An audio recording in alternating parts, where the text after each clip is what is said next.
Rinunceranno a festeggiare il 2 giugno insieme, come accadeva ormai da anni, i 15 comuni della consulta del Coneglianese. In questo periodo di tagli agli enti locali anche i soldi delle celebrazioni possono servire ad aumentare i servizi ai cittadini. Una decisione dovuta alle ristrettezze economiche delle amministrazioni locali, una scelta costretta dalla crisi. Risparmieranno i soldi della manifestazione e si uniranno a quei comuni che celebrano la festa della Repubblica a Treviso. Decisamente è in linea con quella che è la situazione generale di questo momento, un momento di difficoltà, di crisi, e quindi anche per i comuni, come tutti gli altri, anche noi siamo in forte difficoltà. C'è anche chi, come il sindaco di Godega di Sant'Urbano, ha scritto al ministro per gli affari regionali e delle autonomie Graziano Del Rio e al presidente della Repubblica per protestare contro i tagli agli enti locali, ma nessuno gli ha risposto e quest'anno la festa per il comune trevigiano sarà diversa rispetto agli altri anni.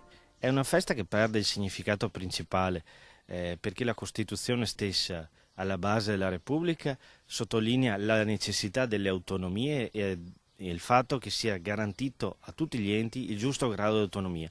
Noi ancora questo percorso costituzionale non l'abbiamo compiuto. Anche a Vittorio Veneto lo spirito non è più lo stesso. Viene sminuito un po' il ruolo dello Stato proprio perché è diventato troppo oppressore con queste tasse, con questi tagli e quant'altro.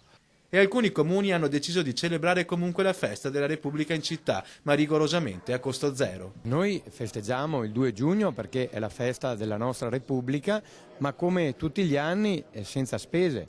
Faremo una cerimonia sobria ma importante.